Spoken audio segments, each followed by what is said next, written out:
Oi, turma, bom dia, bom dia. Bom dia a todos e a todas, queridos alunos e alunas. Sejam muito bem-vindos. Oi, Sofia. Tudo bom? Que bom. Sofia já está aí no auge da beleza, às 7h30 da manhã. Muito bem, Sofia. Coisa boa, seja muito bem-vindo. Fico muito feliz. Galera, e aí, como é que vocês estão?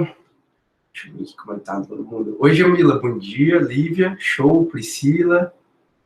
Priscila, esse teu sobrenome Cachilé, vem da onde, tu sabe? Fala, Eduardo, bom dia, meu amigo. Jogou muito vôlei? Oi, Jamila, bom dia. Fala, Davi. Davi é o nosso cantor. Professor, Oi, nunca Maria Moreira, procurei, seja não. bem-vinda. Aí, o Davi é Professor, nosso nunca cantor, a procurei mãe a dele é origem, não. Davi. Opa, oi, Priscila, tu falou, né? Pode falar. Não, é que eu nunca procurei a origem, não. Ah, tá. Muito legal esse teu Ainda não. sobrenome. Ai, deixa eu ver aqui. Aí, pronto. O Davi é nosso cantor, nosso baixista, né, Davi?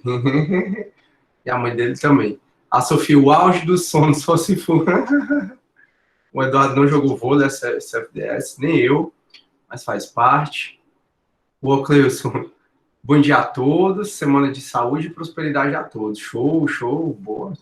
Deus permita, né? Semana aí de muita prosperidade, não só pra gente, como pro Brasil, né, galera? Às vezes fico tão preocupado em relação aos rumos que o nosso país está tomando. Mas, enfim, espero que as coisas melhorem. A gente sempre acha que não pode piorar, e quando vê, piora tudo. Piora tudo, piora tudo, piora tudo. Mas vai dar certo. Deus quiser. Vamos lá, né? Então, turma, muitas atualizações aí. A gente não teve aula quarta, né? Por conta do feriado. E aí tem algumas coisinhas para a gente conversar. A primeira coisa é sobre o Supremo, né? A gente já viu que o Supremo, depois de 4 anos, ele está se debruçando sobre a Lava Jato. Aí a gente já viu a decisão do Fachin em sede monocrática.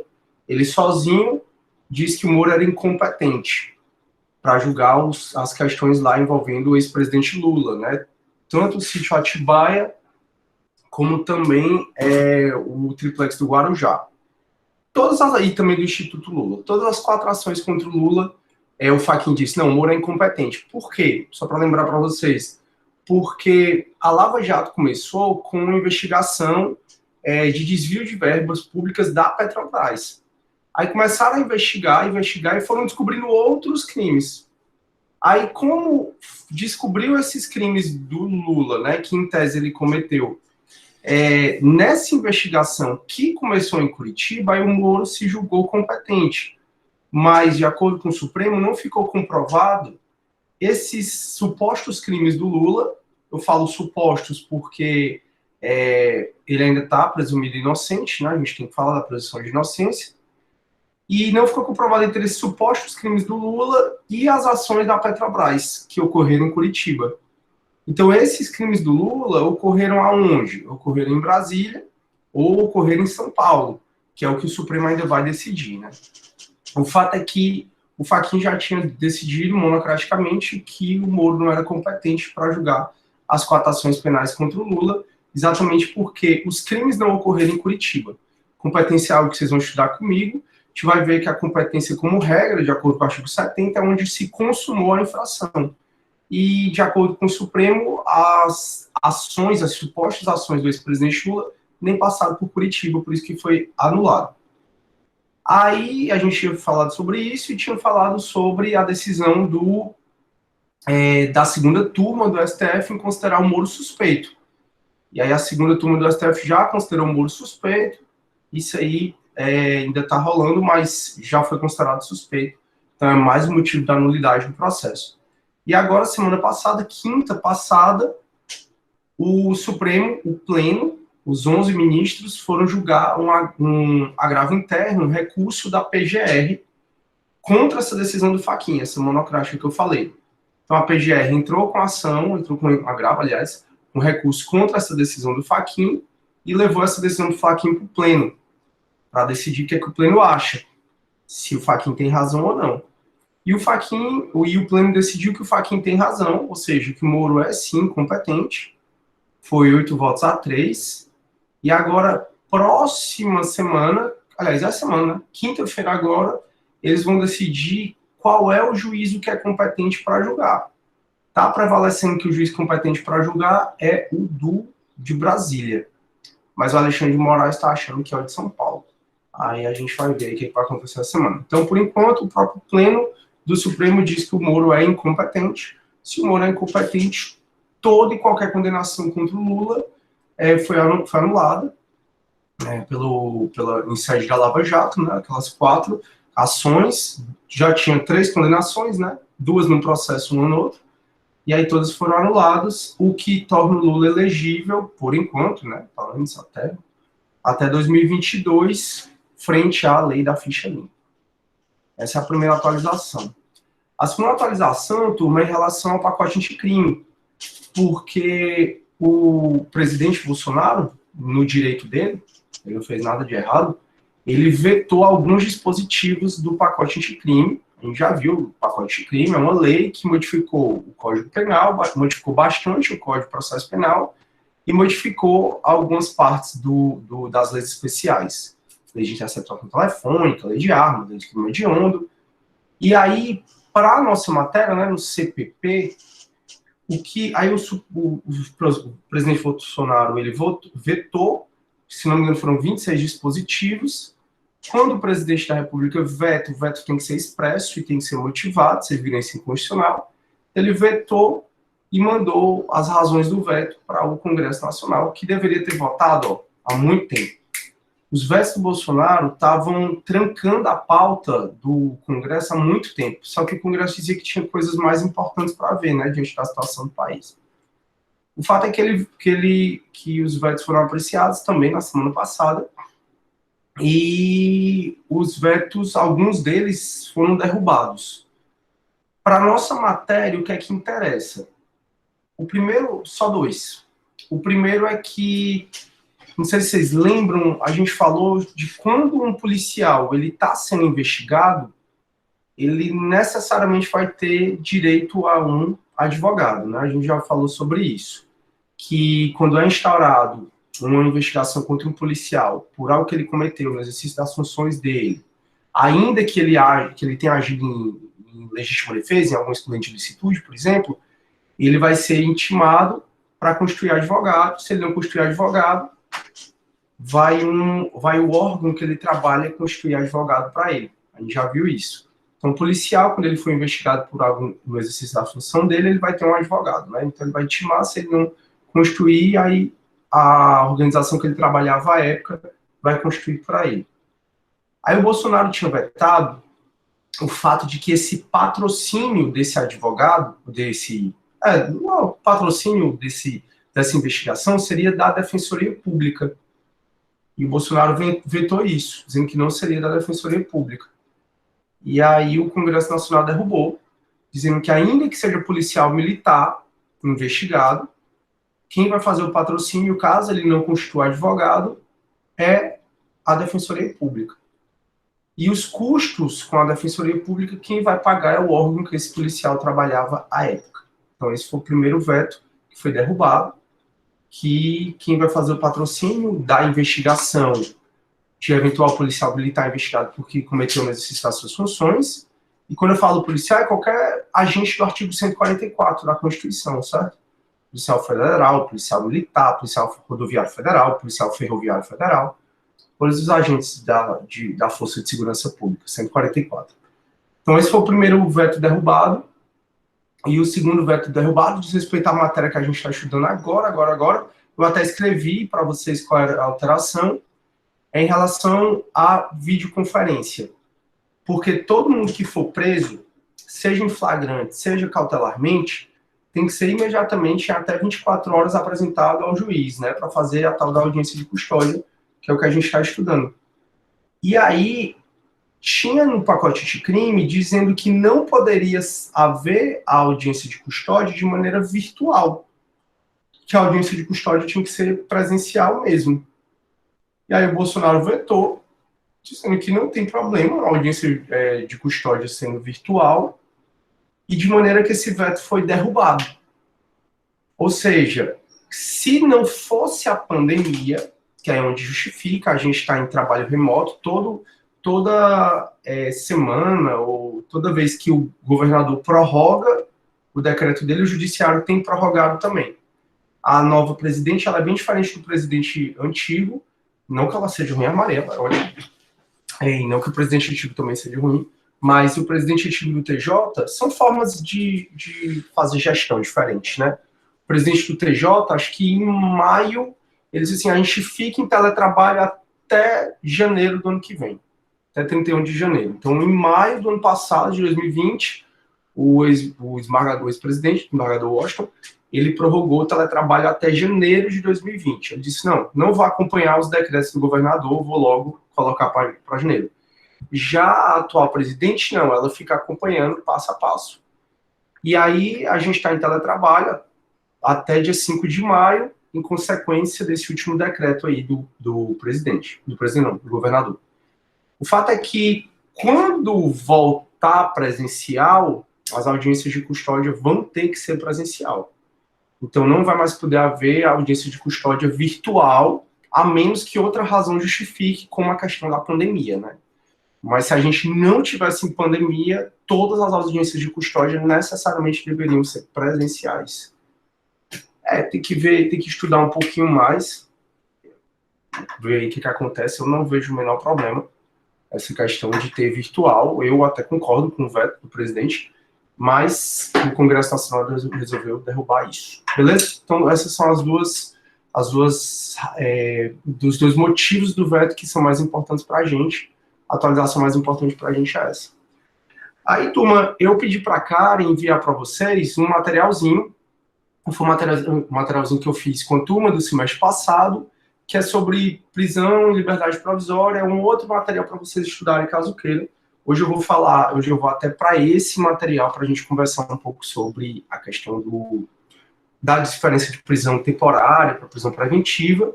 A gente viu na aula passada até prisão preventiva, e hoje a gente vai ver a conversão da preventiva em domiciliar.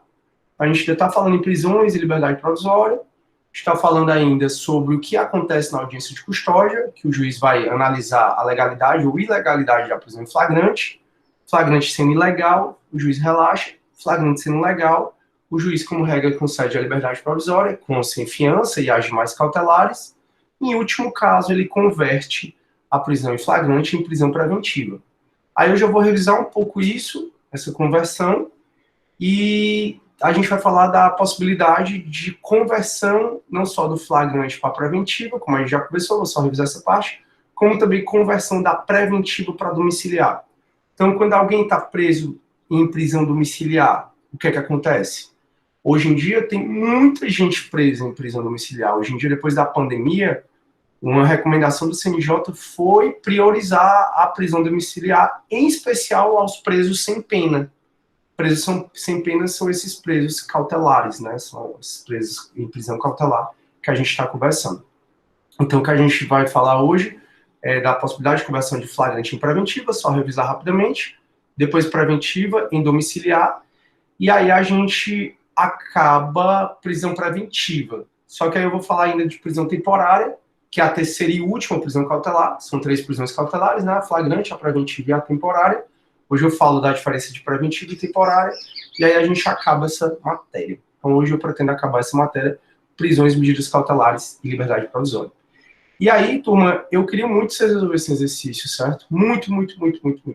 Eu mesmo queria resolver esse exercício aqui com vocês, mas diante dos feriados, de algumas coisas, está um pouco complicado. É por isso que eu sempre peço a nossa querida monitora Karen para resolver exercícios no GED com vocês. E eu sempre disponibilizo muitos exercícios com vocês, da FGV, do SESC, dividido por assuntos, dividido por prova, exatamente para vocês poderem praticar, porque realmente é uma matéria muito importante.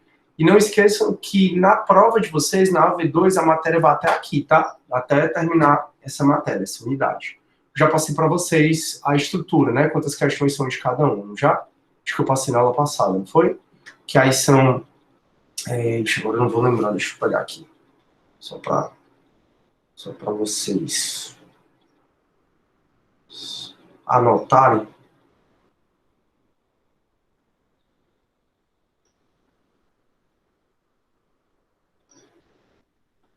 Peraí, turma, rapidinho. Pronto. Ó, turma, anotem aí, por favor, se não anotaram. São duas questões da unidade 1, AV2, tá? Matéria da AV2. Duas questões da unidade 1. Se alguém puder... Ah, Jamila, passei, né? Mas eu vou falar de novo, tá? Obrigado. 4 questões da unidade 2, 2 da unidade 1, 4 da unidade 2. Jamila, se tu puder anotar aí no chat, eu te agradeço. Então, 2 da unidade 1, 4 da unidade 2, aí são 6 da unidade 4, 6 da unidade 4, e 8 dessa unidade que a gente está estudando, unidade 5. Então, ó, 2 de introdução ao processo penal, em especial, pessoal, lei processual penal no tempo e no espaço, certo? Aquela história do tempo rechato, certo? Então, 2 da unidade 1, que é essa introdução ao processo penal, sistema acusatório, em especial também essa questão da lei processual penal no tempo. Aí são 4 da unidade 2, unidade 2 é sobre princípios, são 4 sobre princípios, 6 sobre investigação criminal, que é a unidade 4, que é sobre inquérito policial, em especial sobre inquérito.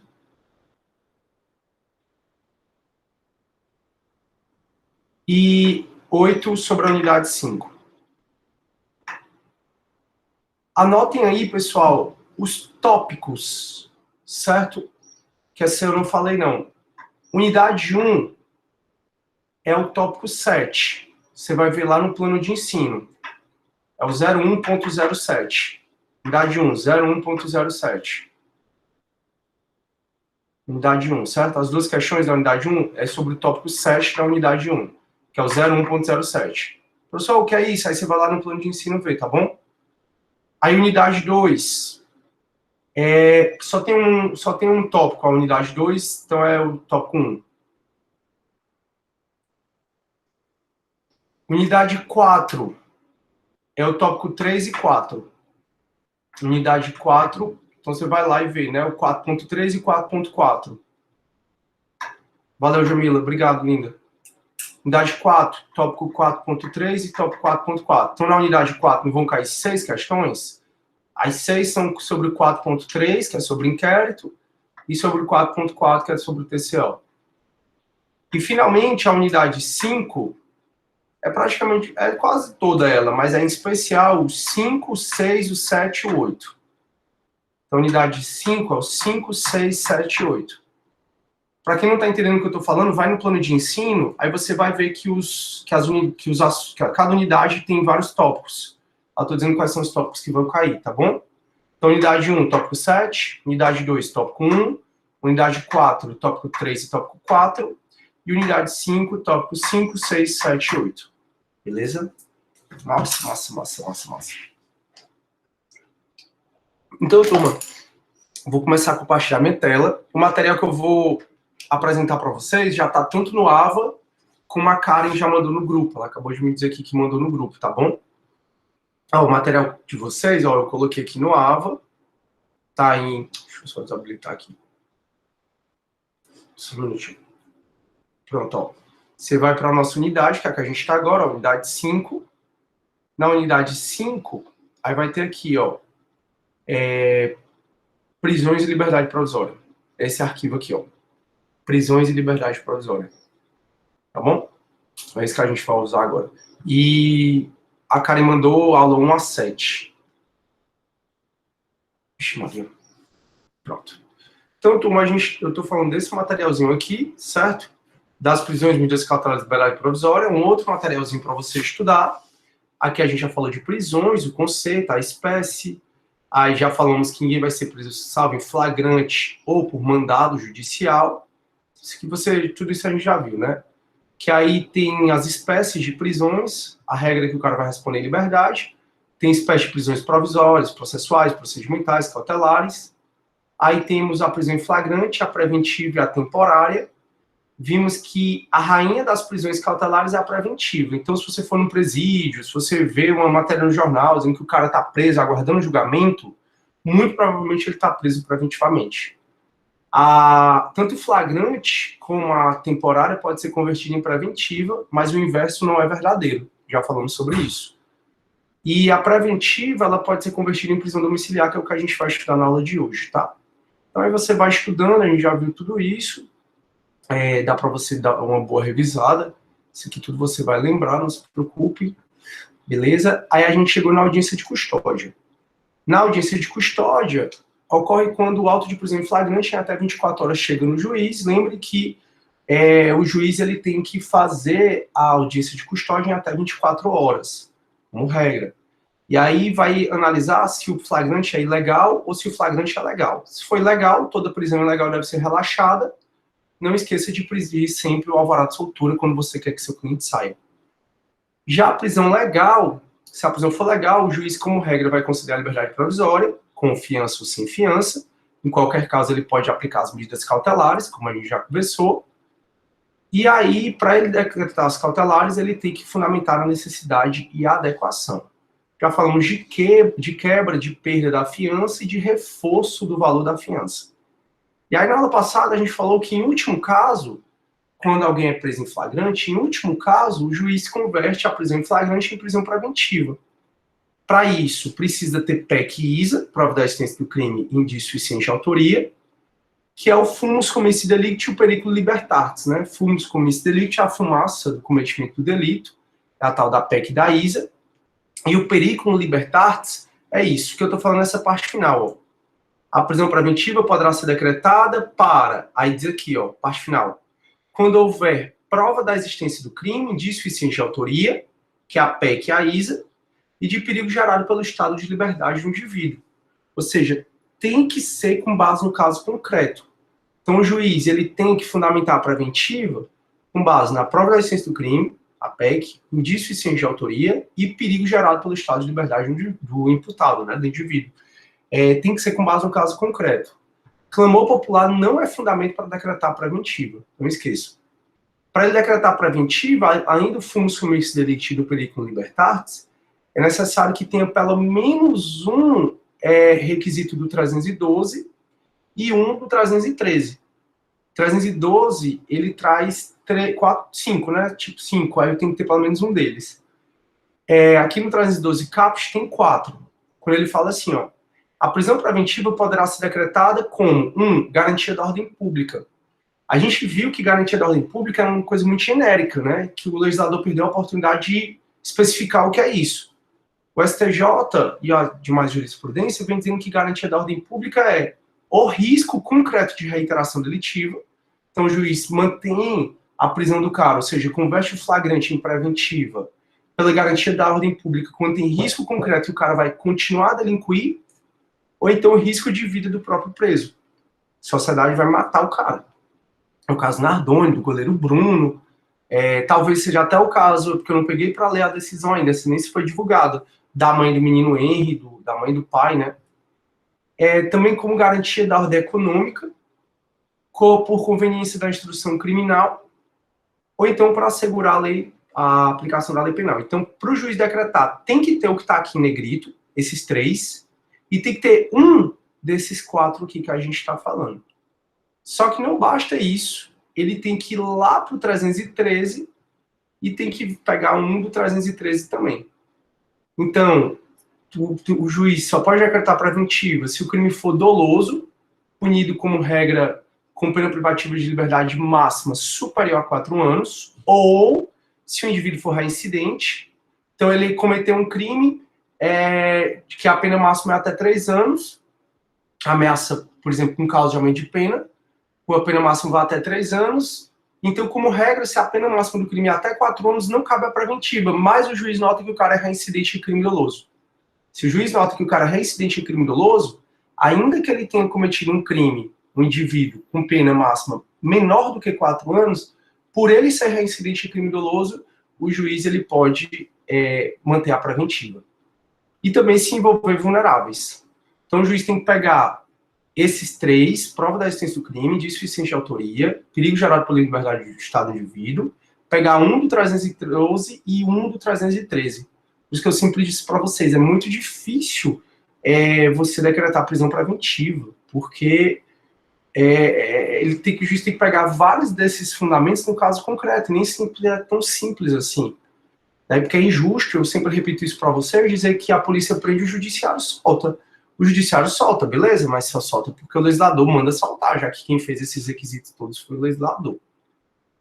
Aí clamou popular no fundamento para a decretação da prisão preventiva, já vimos. A prisão preventiva também pode ser decretada por descumprimento de qualquer das obrigações impostas por força de medida cautelar. A gente também já conversou sobre isso. Tive até que ele não pode sair da comarca por mais de 8 dias sem autorização para o juiz. Ele não pode se mudar e não avisar para o juiz, porque se ele descumprir as cautelares ou as obrigações que ele tem, né, como, por exemplo, não sair da comarca por mais de 8 dias sem autorização do juiz, ou então não se mudar, ou então, se ele se mudar, tem que avisar o juiz. Se ele descumprir isso, o juiz pode decretar preventiva. E a decisão que decretar a prisão preventiva ela vai sempre ser motivada no caso concreto. Já viu isso?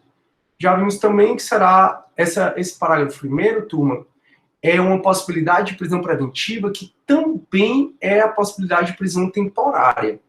Então, também será admitida a prisão preventiva quando houver dúvidas sobre a identidade civil da pessoa ou quando esta não fornecer elementos suficientes para esclarecê-la, devendo o preso ser colocado imediatamente em liberdade após a sua identificação.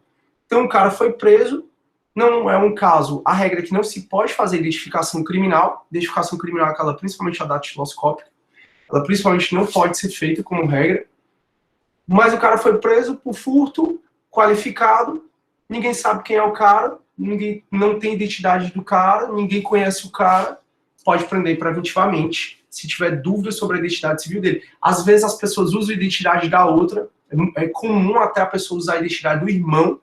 Eu mesmo já vi casos em que o irmão foi preso porque o outro foi preso em flagrante e deu a identidade do irmão. Então, se houver dúvida sobre a identidade civil da pessoa presa, pode deixar preso preventivamente ou temporariamente com base no caso concreto. A gente vai já ver prisão temporária. Mas se houver dúvida sobre a identidade civil, cabe também preventivo, só que descobriu quem é o cara, conseguiu descobrir através do TRE, através da própria polícia, conseguiu descobrir quem é o cara, põe ele em liberdade imediatamente. Aí não será admitida a decretação da preventiva com finalidade de antecipação do cumprimento da pena ou como decorrência imediata da investigação criminal ou da apresentação do recebimento da denúncia. O que é que isso está dizendo para a gente? Está dizendo que não existe execução provisória da pena, já falamos sobre isso, ou seja, não pode decretar preventiva para o cara já começar a cumprir pena, já que ele é presumido inocente, não esqueça. Não existe prisão preventiva como decorrência imediata da investigação criminal, então em nenhum momento pode, porque se instaurou a investigação contra mim, já decretar minha preventiva só por conta disso. Vou investigar se você está cometendo crime, manda logo prender o cara. Não. A prisão preventiva tem que ser o último caso. E também não é só porque foi recebida uma denúncia contra mim, foi aceita uma acusação contra mim, o Ministério Público entrou com a denúncia e o juiz recebeu. Não pode o juiz, na decisão de recebimento da denúncia, assim, recebi a denúncia contra o Sidney, prenda preventivamente. Não pode. É o que está dizendo aqui sim, porque antigamente era uma prática. E tudo isso que eu vi até agora foi só revisão. Eu vou falar agora, vou ver se vocês têm dúvida, e aí eu vou falar agora de quando a prisão preventiva pode ser convertida em prisão domiciliar. Deixa eu ver aqui, turma. Pronto. Só um, Sofia. Um do 312 e um do 313, beleza? Show. Nenhuma dúvida, né? Show, show, show. Então, vamos lá. Aqui, turma, eu vou pro 318, vou aqui pro código mesmo. Deixa eu sobe aqui. A gente vai agora, turma, você entendeu o que o juiz faz na audiência de custódia. O juiz na audiência de custódia analisa se o flagrante é legal ou ilegal. Na audiência de custódia, o juiz não decide se o cara é culpado ou inocente. O que ele faz na audiência de custódia, o juiz, a gente fala que é cognição sumária, né? Por cima, o que ele faz, o juiz, é mais analisar se o flagrante é legal ou ilegal. Se for legal, ele relaxa, se for legal, ele concede liberdade provisória ou converte em preventiva. Ele só converte em preventiva se for o último caso. Tem que ter o fumus comeis delicti, o periculum libertatis, fumus comeis delicti a pec a isa, periculum libertatis é o perigo de liberdade do indivíduo, tem que ter um do 312 e um do 313. Só se o juiz fundamentar com base no caso concreto é que é possível ele converter o flagrante em preventivo. Só que agora a gente vai ver quando é que é possível o juiz converter essa prisão em preventiva em domiciliar. Que é essa prisão domiciliar que a gente tanto vê. Essa prisão domiciliar que a gente vai ver agora é para prisão cautelar, tá? Porque lá na LEP, lá na Lei de Execução Penal, e a gente já conversou que a prisão definitiva, depois do trânsito em julgado, ela é regulamentada pela Lei de Execução Penal. Lá na Lei de Execução Penal, tem casos também de prisão domiciliar, mas a gente não está falando da prisão definitiva. A gente está falando das prisões cautelares, das prisões processuais, prisões provisórias. Então a gente viu que o cara foi preso em flagrante, em até 24 horas houve a audiência de custódia. Na audiência de custódia, o juiz resolveu converter o flagrante em preventivo porque estavam presentes todos os pressupostos e requisitos. Show! Aí o juiz agora tem a possibilidade de converter essa preventiva em domiciliar. Quando? Quando tiver uma das hipóteses do 318. Então, no artigo 317, se fala da prisão domiciliar. E diz assim, ó, a prisão domiciliar consiste no recolhimento do indiciado ou do acusado em sua residência, só podendo dela ausentar-se com autorização judicial. Então, ele fica com monitoramento eletrônico. Eu mostrei para vocês o monitoramento eletrônico, a quebra, mostrei, não mostrei, turma? Mostrei para vocês a quebra do monitoramento eletrônico, como é que fica, eu acho que eu mostrei, não mostrei? Me lembrei, hein? Sim, mostrei, né? Show. Então o cara vai para a prisão domiciliar, fica lá, obrigado aí, pessoal, valeu. Ele fica lá na casa, então se eu tivesse prisão domiciliar, aí o juiz ia fixar o raio de distância que eu posso sair da minha casa, como regra nenhuma. Mas, por exemplo, como eu moro em condomínio, em tese eu poderia ficar por todo o meu condomínio aqui. Se eu sair do portão, imediatamente a minha tornozeleira eletrônica, ela bipa e ela vibra. E manda um sinal também para a polícia, para o setor da polícia que fica coordenando isso. Aí, muitas vezes, até a polícia vem até aqui, porque pode ser um defeito da tornozeleira eletrônica. Se ela vier até aqui e eu não tiver, ela já comunica o juiz imediatamente. Se ela vier até aqui e ver que é um problema na tornozeleira, ela ajeita, né? Ela chama a equipe para ajeitar e ela reporta isso. Ela faz um relatório reportando isso. Então, turma, a prisão domiciliar, ela é o recolhimento em casa.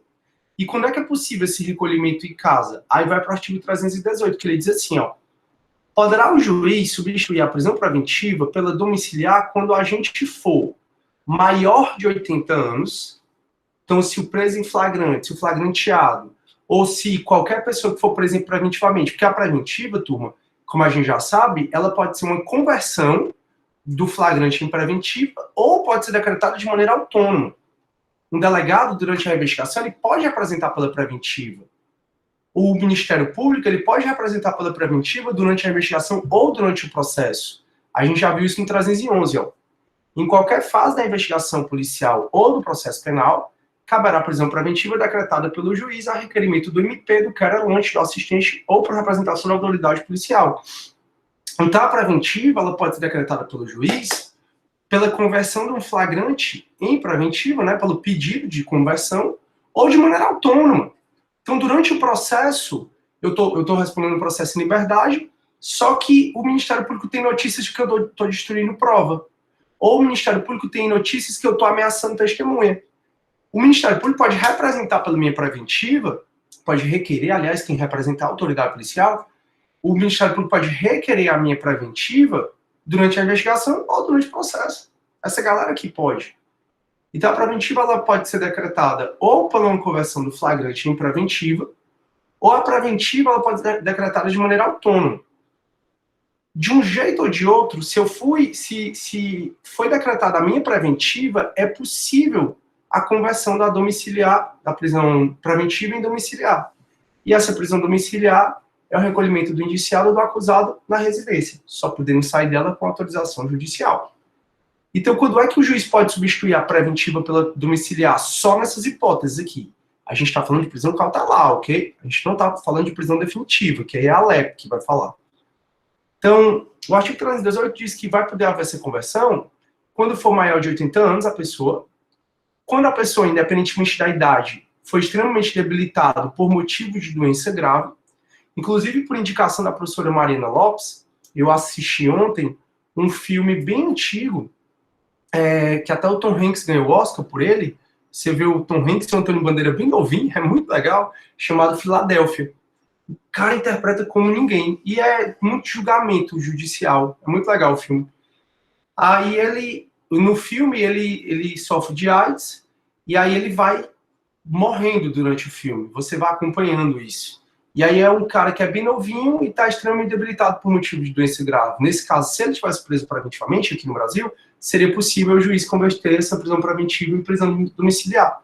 Porque o cara está extremamente debilitado por motivo de doença grave. Aí pode ser o câncer, pode ser a AIDS, pode ser qualquer outra doença que o inabilite, né, que deixe debilitado.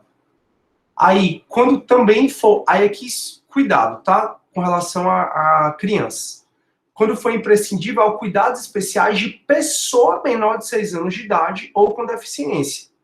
Então, eu fui preso preventivamente, e aí, toda hora que alguém é interrogado, seja pelo delegado, seja pelo juiz, o delegado e o juiz perguntam o tempo todo se alguém depende de mim, se eu tenho filho ou não, mesmo que eu não tenha um filho, se alguém depende de mim, quantos anos essa pessoa que depende de mim tem, se tem outra pessoa para cuidar, e também ele pergunta se é debilitado, se tem doença grave ou não. Por quê? Então, quando você for para a delegacia, ou quando você assiste um interrogatório, você vai ver o delegado ou mesmo o juiz perguntando para a pessoa que está presa ou está respondendo o processo. Sempre isso vai acontecer. Você tem filho? Sim. Quantos anos? Tanto. Quem cuida dele? Fulaninho. Por quê? Porque tudo isso pode interferir aqui na prisão domiciliar. No caso do inciso terceiro, ele não está falando de filho. Ele está falando de uma pessoa, pode ser sobrinho, pode ser qualquer outra pessoa que dependa dos seus cuidados, você que está sendo preso. Então, se for imprescindível, se o preso preventivo... Deixa eu desligar aqui meu WhatsApp, todo mundo está só falando. Pronto. Se o preso preventivo disser eu sou o único que cuido de alguém que tem menos de 6 anos de idade ou que tem deficiência, o juiz converte a preventiva em domiciliar. Se for filho, tome cuidado porque tem diferença se é mulher ou se é homem.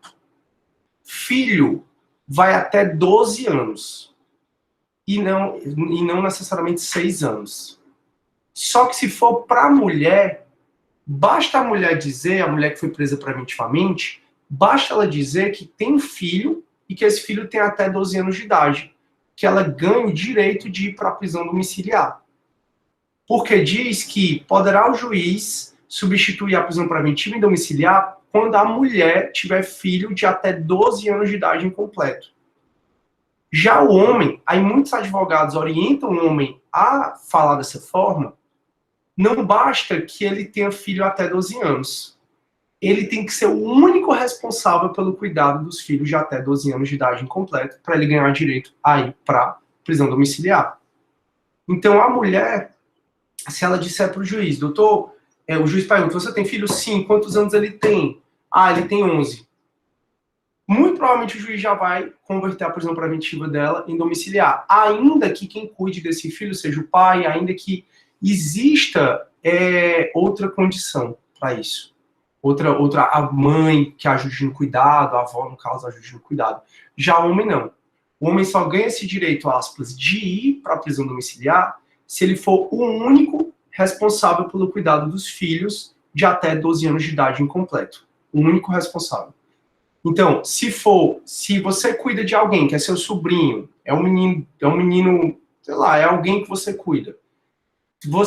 Para ganhar esse direito, ele tem que ter só até 6 anos de idade. Ou ter deficiência, aqui independentemente da idade. Agora, já se for filho, sobe de 6 para 12 a idade. Para a mulher, baixa esse requisito, ela tem um filho de até 12 anos de idade. Mas para o homem, ele tem que ser o único responsável por esse filho de até 12 anos de idade. E a mulher gestante, cuidado com as provas, que as provas botam do jeito que fica antigamente, sabe? Tipo, antigamente a mulher tinha esse direito de sair da preventiva para ir para domiciliar, essa conversão, se fosse gestante a partir do 7º mês de gravidez. Aqui está falando só gestante. Então a mulher está presa preventivamente, está lá no Auri Moura Costa, que é o presídio feminino, que fica lá em Itaitinga. A mulher está presa no Auri Moura Costa. Aí descobriu que está grávida. Imediatamente ela pode postular a conversão da prisão preventiva dela em domiciliar, ainda que ela esteja no 1º, no 2º, no 3º, no 4º mês de gestação. Então fiquem muito cuidado, esse artigo 318 adora cair em prova. Na OAB, no CESP, adora mesmo. Só que o 318, ele foi complementado em 2018 pelo 318A. Como assim? O parágrafo único do 318, o normal, diz assim, ó, para a substituição, o juiz exigirá a prova idônea dos requisitos estabelecidos nesse artigo. Ou seja, que o homem é o único responsável pelo cuidado, que a mulher está realmente grávida, que a pessoa está extremamente debilitada por motivo, então tem que ser prova idônea, prova no caso concreto. Aí o 318A e o B, ele foi inserido agora em 2018 para regulamentar a história da mulher que vai haver essa conversão em prisão preventiva e domiciliar. Diz assim o 318A. A prisão preventiva imposta à mulher gestante ou que for mãe ou responsável por criança ou pessoa com deficiência será substituída pela prisão domiciliar desde que não tenha um crime cometido com violência ou grave ameaça. Então isso é uma inovação muito recente, porque às vezes a mulher roubava, aí ficava grávida. Aí assim que ela ficava grávida, ela postulava, e o roubo é um crime com violência ou grave ameaça.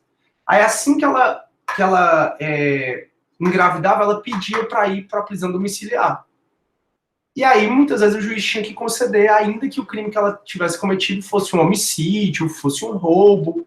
Então estava se tornando um caso, já que essa possibilidade de prisão domiciliar foi inserida em 2011, de 2011 a 2018, várias mulheres que cometeram crimes de assassinatos, crimes de roubo, crimes de extorsão, estavam se utilizando disso, estavam engravidando só para ir para a prisão domiciliar. E como a fiscalização era muito precária, não tinha tanta tornozeleira eletrônica, hoje em dia já tem um arsenal bom de tornozeleira eletrônica.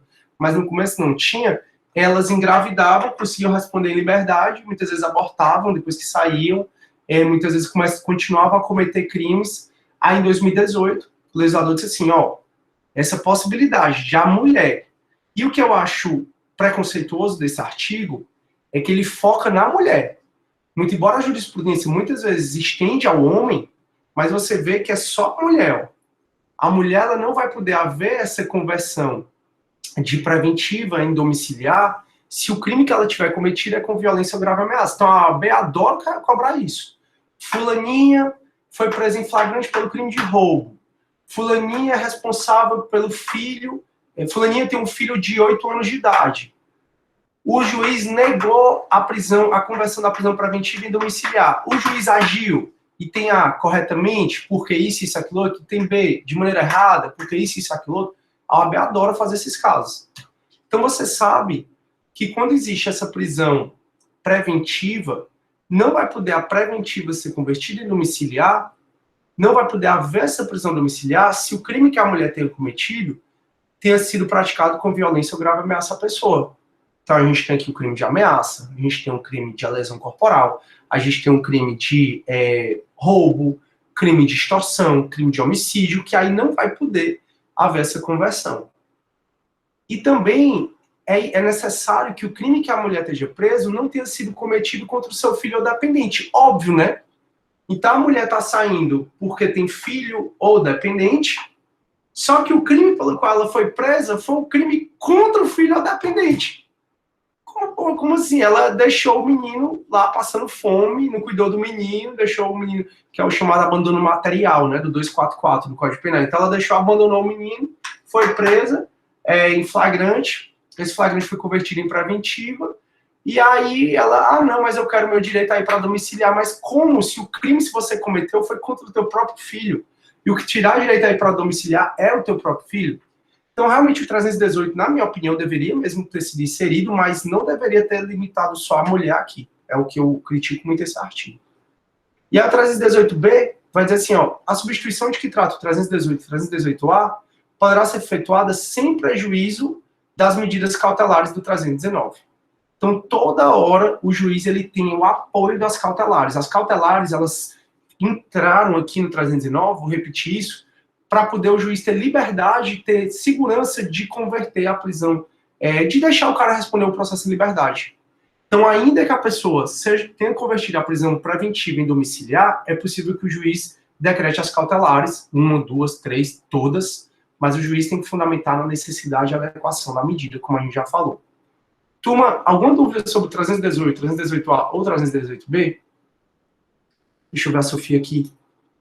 A Cristiane, da época que assisti. Tu gostou, Cristiane? Muito bom esse filme, eu gostei muito.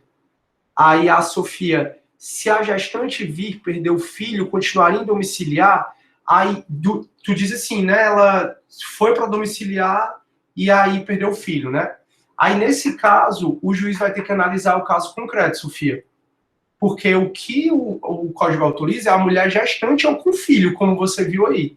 Se ela perdeu o filho ou ela não está mais gestante porque abortou, em tese teria que voltar. Só que lembrem que prisão é para ser exceção. Muito embora a gente, né, nós brasileiros, a gente não é acostumado a ouvir isso, que prisão é exceção, nós queremos muito a retribuição, né, acho que a gente é muito de vingança, né, mas assim, é totalmente compreensível pelo mundo que a gente vive aqui no Brasil, que a gente queira vingança contra quem roubou tal. Então o que eu quero dizer para vocês é que, embora a gente não tenha sido acostumado na vida a entender que prisão é exceção, o juiz ele tem que entender que prisão é exceção, porque o legislador está dizendo assim. Então, vai ter que analisar o caso concreto. A Rafaela Rabelo, 80 anos mais um dia, ou tem que ser 81, não, 80 anos mais um dia. Rafaela, no dia do aniversário de 80 anos, você já pode postular o juiz. Prova idônea, o Matheus, é uma prova concreta, é uma prova de fato, é uma prova que realmente comprove. Então, tem que realmente comprovar que a pessoa está grávida. Não adianta ela chegar para o juiz, olha, eu estou grávida. Não, cadê o teste de gravidez? Isso é prova idônea, é prova concreta, é prova hábil. Aí a Rafaela, 80 anos mais um dia, show. 80 anos no dia de 80 anos, a Rafaela pode pedir. A Cristiane está falando o início da AIDS, né, do filme. Pois é, Cristiane, quando eu assisti o filme, eu gostei, só que eu estava falando, né, aqui com o pessoal daqui de casa, eu disse, olha, eu gostei, mas eu esperava mais pelo que falaram. Aí eu disse, mas eu já sei, deve ter sido pela época em que o filme foi lançado, que foi a época do início da AIDS, né, que foi a época em que era um tabu falar de AIDS, não podia. Hoje em dia já é algo mais tranquilo, né, você conversar sobre AIDS. Hoje em dia, graças a Deus, várias pessoas têm uma sobrevida muito grande, até uma vida, eu vou falar aspas, normal, né, mesmo com isso. Pois era bem mais forte, né? Show. Turma, então, essa conversão da preventiva em domiciliar, ok? Sim, não, mais ou menos. Ok, né? Oi, Thiago. Agora na pandemia, muitos presos que estavam presos preventivamente tiveram a mudança do regime. Onde ela se enquadra? Foi uma recomendação. Desculpa, Thiago, pode começar, pode terminar. Não, era essa a pergunta. Pronto, Thiago, foi uma recomendação do CNJ. O CNJ recomendou que houvesse essa revisão de todos os presos e, como regra, colocasse liberdade. Foi mais por um decreto, por uma resolução do CNJ, essa conversão. Aí ele colocou vários requisitos. Preso não violento, preso isso, preso isso. Mas a pandemia, a gente tem que entender que é um estado de exceção, né? Não é o novo normal, é um estado de exceção. Por isso que o CNJ pôde fazer isso. Tranquilo? Aí a Sofia, o inciso que falou sobre não poder converter se tiver cometido crime com violência grave ameaça, é só... Pois é, Sofia, lá tá falando só em relação à mulher. Mas a jurisprudência tem estendido para o homem também, certo? Para evitar isso. Porque é um artigo altamente preconceituoso. Não precisava ter colocado a palavra mulher ali, né? Eu acho que não precisava ter colocado a palavra mulher ali. Mas foi colocado. Aí a jurisprudência ela tem estendido. Show? Aí, turma, para a gente terminar a nossa matéria, a gente tem que entender agora, a Sofia também acha, só a diferença entre prisão preventiva e temporária. Então, a prisão temporária ela não é regulamentada pelo CPP. Até agora, toda a nossa matéria, praticamente, a gente só falou do CPP. Agora eu vou falar de uma lei que é a 7.960, de 89. Lei 7.960, de 89, que é a lei de prisão temporária. Galera, é uma lei bem curtinha. Acho que vale a pena você dar uma lida. Quando acabar essa aula, entre o horário A, B e C, D, dê uma lida nessa lei, porque essa lei, você vai começar a ver no próprio artigo tudo que a gente vai resumir aqui. No material da gente, eu coloquei aqui medida cautelar, já foi. Eu coloquei uma tabelinha, a gente fez no semestre passado uma tabelinha que diferencia a prisão temporária da prisão preventiva. Então, preste atenção na nossa matéria. A nossa matéria, né, a nossa unidade, fala de prisões, medida cautelar e liberdade provisória. Medida cautelar já morreu de falar do 319. Liberdade provisória a gente já morreu de falar na aula passada, na retrasada, a gente tem falado bastante. E prisões que a gente está estudando aqui são as prisões cautelares, né? A prisão preventiva, a temporária e a em flagrante. Já falamos de prisão em flagrante, já falamos de prisão preventiva, falamos da conversão da preventiva em domiciliar, e agora a gente vai falar do último tipo de prisão, que é a temporária, que está nessa leizinha, ó, 7.960 de 89. Não está no CPP. Então, quando é que o juiz pode decretar a temporária? Aí eu sempre gosto de falar da temporária comparando com a preventiva. Eu acho que fica mais fácil você assimilar o conteúdo. Aí, turma, aqui nesse material, tem diferença entre prisões preventivas e a temporária.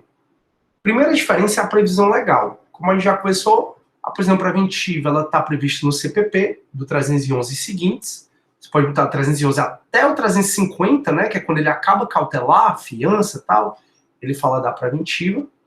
Ou, se você quiser ser mais contido, você pode falar do 311 até o 318. Enquanto a prisão temporária ela está na Lei 7.960.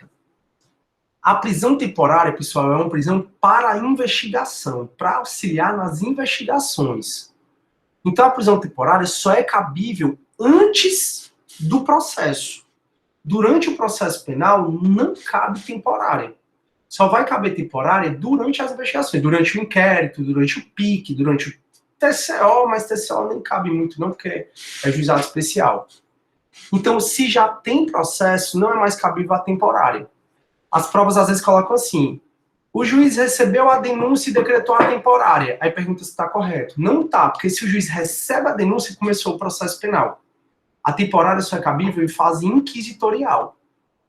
Já a preventiva, ela é a rainha das prisões, entre outros motivos, porque ela cabe a todo momento. A preventiva cabe durante as investigações, ou seja, na fase inquisitorial, e cabe durante o processo penal. A preventiva, então, cabe a qualquer momento, até o trânsito em julgado da decisão. Transitou em julgado, aí já não falamos mais em preventiva. Então, qual é o momento da decretação da temporária? Só na fase de investigação. E da preventiva? Cabe até o trânsito em julgado, a decisão. Qual é o prazo da temporária? A prisão temporária, o nome já está dizendo, ela é temporária, ela tem um tempo. E ela é a única prisão que você sai independentemente de alvará de soltura. Toda prisão, quando você é preso em flagrante, preso definitivo, preso preventivo, você só sai se o juiz expedir um alvará de soltura. A temporária, o juiz prende por determinado tempo, que como regra esse tempo é até 5 dias. Chegou no último dia, o delegado olha, o presídio olha se o cara está preso por outro motivo. Se o cara só está preso por conta da prisão temporária, o juiz, ele manda, o delegado ou o diretor do presídio solta o indivíduo, independentemente de alvará de soltura. Então, a própria decisão do juiz que decreta a temporária já vale como alvará de soltura. Então, o juiz já coloca, determina a prisão temporária do Sidney por até 3 dias. E que ele seja solto, caso não esteja preso por outro motivo.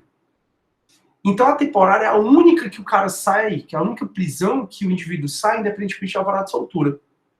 Então, como regra, a prisão temporária ela é decretada em até 5 dias. Podendo o juiz prorrogar, no caso, se houver requerimento do MP ou representação do delegado, ele pode prorrogar em caso de extrema e comprovada necessidade por igual período. Turma, o juiz não pode decretar a temporária por 5 dias e já prorrogar por mais 5, tá? Então, a temporária ela vai ser por até 5 dias. 1 dia, 2, 3, 4 ou 5. Quando chegar pertinho de acabar a temporária, o MP, por exemplo, ele requer a prorrogação da temporária. Só que para ele requerer, para o juiz deferir essa prorrogação, tem que fundamentar na extrema e comprovada necessidade. Então, não é prorrogar porque eu quero prorrogar, e nem pode prorrogar de maneira automática. Não existe isso. Então, como regra, a temporária ela vai ser decretada por até 5 dias, prorrogável em caso de extrema e comprovada necessidade por igual período. Já se for crime hediondo ou equiparado, a temporária vai até 30 dias. Então, se o cara... Outra derrubada do veto aí do presidente da República, que essa eu achei certíssimo ter derrubado, foi que agora o homicídio com arma de fogo é homicídio qualificado. Que o Bolsonaro já tinha... Enfim, sobre isso eu não vou entrar no mérito. Mas ele tinha derrubado, ele tinha vetado, né, dizendo que homicídio com arma de fogo não seria homicídio qualificado. E agora o homicídio com arma de fogo está como homicídio qualificado, e se é homicídio qualificado, é um crime hediondo. Por quê? Porque o crime hediondo está no artigo 1º da Lei 8.072 de 90, como crime hediondo. Então, se o cara foi preso, se a gente está falando do crime de homicídio qualificado, de estupro vulnerável, se a gente está falando de crime hediondo ou equiparado, aí o prazo da temporária não é 5 dias, o prazo da temporária é até 30 dias. Prorrogável em caso de extrema e comprovada necessidade por igual período, por mais 30 dias. Então, como regra, a temporária vai até 30 dias, se for crime hediondo ou equiparado, podendo prorrogar. Não cabe prorrogação automática. Já a preventiva, turma, ela não tem um tempo certo. O legislador ela não diz, a preventiva é 1 mês, 2 meses. Não diz.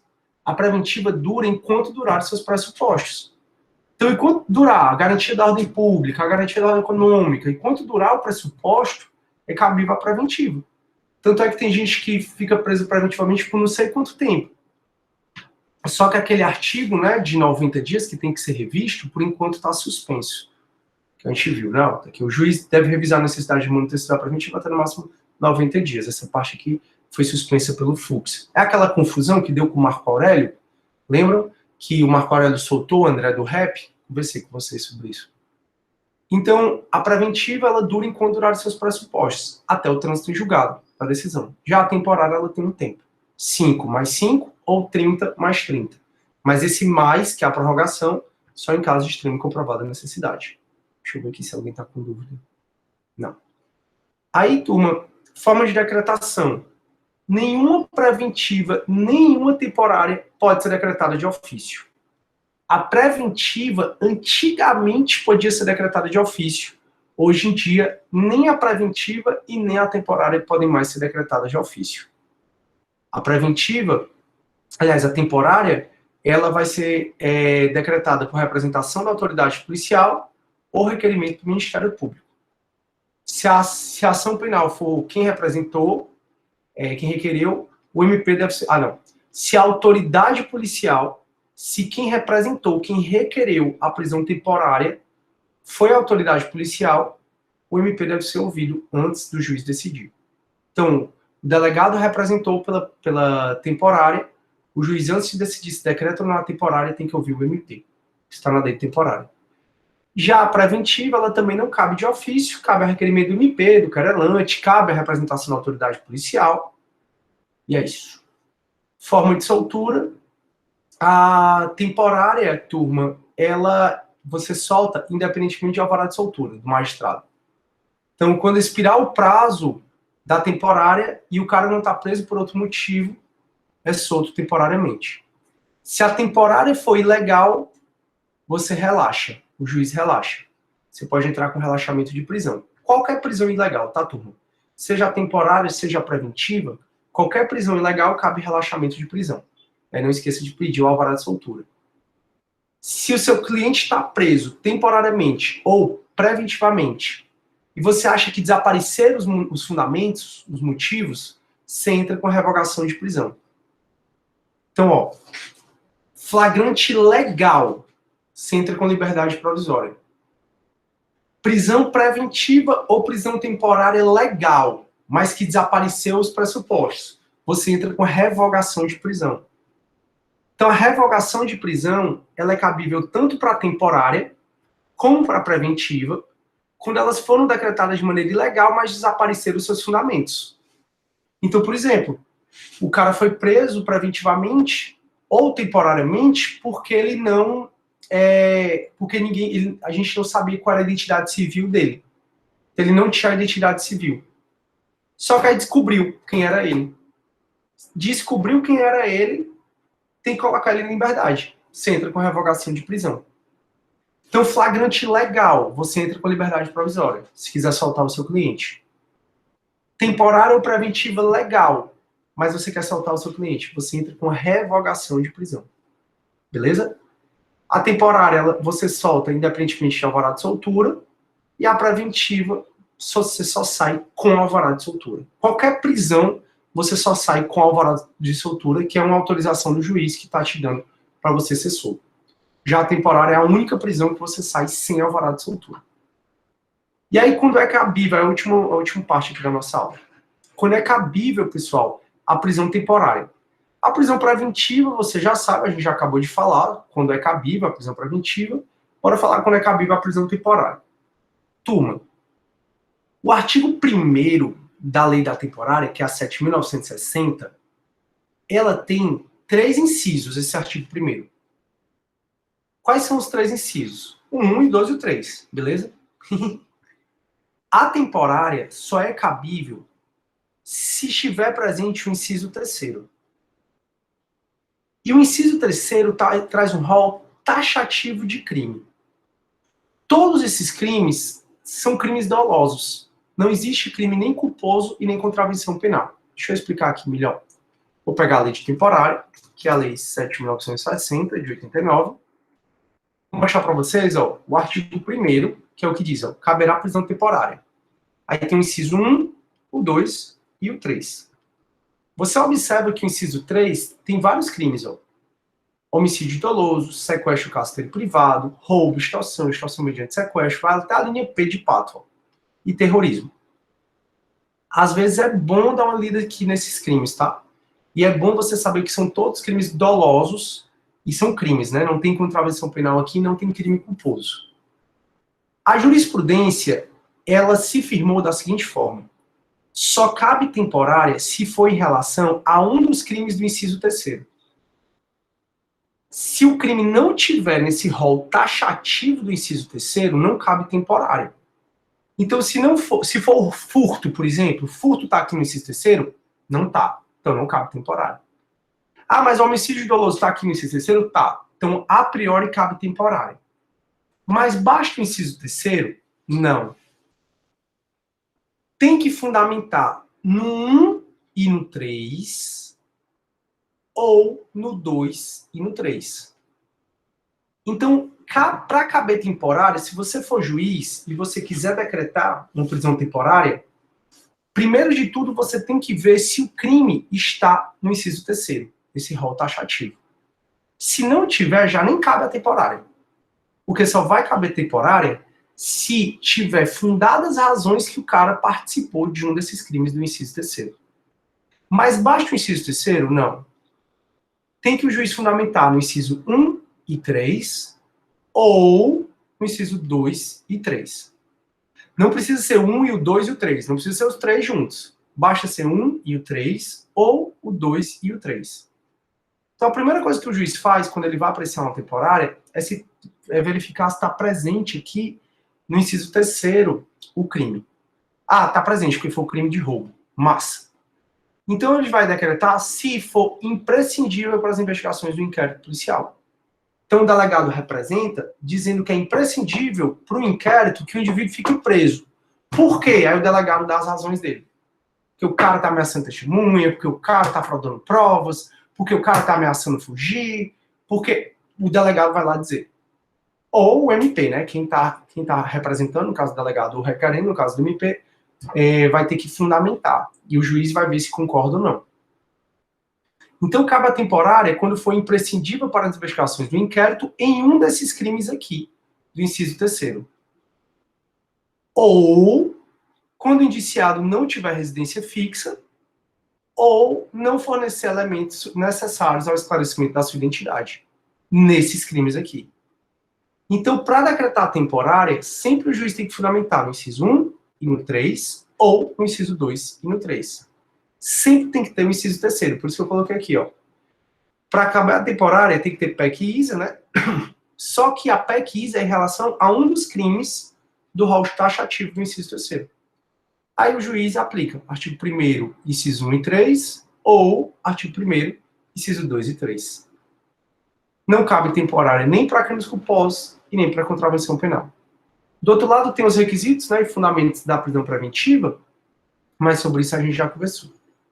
E aí a gente termina essa matéria, graças a Deus, que a prisão em flagrante não admite revogação de prisão. Se você quer entrar com medida de soltar o teu cliente, se o flagrante for ilegal, relaxamento. For legal, liberdade provisória. Preventiva ou temporária, ilegal, relaxamento. Preventiva ou temporária, legal, mas tu quer soltar, revogação de prisão. Alguma dúvida, turma? Sim, não, mais ou menos. Foi muita coisa, muita matéria e muito importante. Alguma dúvida? Não, já me dá ok, já me dá ok. O que é que eu sugiro que vocês façam agora, turma? Além de estudar, que vocês resolvam as questões. De verdade, de verdade, de verdade. Eu acho que de todo semestre nossas matérias são muito importantes, né? Você vê que nossa matéria é o dia a dia do que está acontecendo. Tanto é que toda aula eu chego aqui e falo de uma atualização. Mas eu sugiro que, além de você estudar, resolva muitas questões que eu coloquei no AVA ou outras questões. Posso? Sofia, é assim, ó. São 3 prisões cautelares, né? Quais são as 3 prisões cautelares? Flagrante, preventiva, temporária. Essas 3 são legais, mas você foi contratada, Sofia, para soltar o teu cliente. Você olha, as 3 são ilegais. Qualquer uma dessas 3, flagrante, preventivo e temporária, ilegal, tu vai relaxar, tu vai pedir o relaxamento de prisão. Se for ilegal. Se for legal, aí tu vê, o flagrante é legal e eu quero que meu cliente saia, seja solta, liberdade provisória. Com ou sem fiança. Então, liberdade provisória é só pro flagrante. Tranquilo? Já se o teu cliente, tu foi contratada pela família do teu cliente, aí tu nota, vixe, a prisão é temporária, ou então a prisão é preventiva. Mas já desapareceram os pressupostos.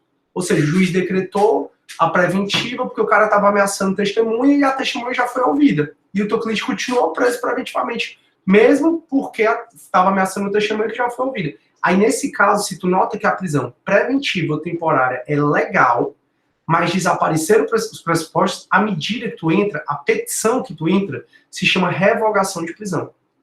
Então, liberdade provisória para o flagrante, revogação de prisão para preventivo e para temporário. Então, prisões, pessoal, basicamente, você entra com habeas corpus, que é a matéria do semestre que vem, processo penal 2, liberdade provisória, relaxamento de prisão ou revogação de prisão. Então, quando a gente fala de prisões, são 4 petições que você pode entrar. Ou habeas corpus, dependendo do caso, né? Ou relaxamento de prisão, ou liberdade provisória, ou revogação de prisão. Só essas 4. Não tem outra. Que aí você vai aprender a fazer essas, principalmente em estágio. Estágio 1. Estágio 1 você aprende. Beleza, turma? Tranquilo até aí? Show? Pois então, eu vou ficando por aqui. Ótima a nossa aulinha. A gente se fala, então, turma, na quarta-feira que vem, tá bom?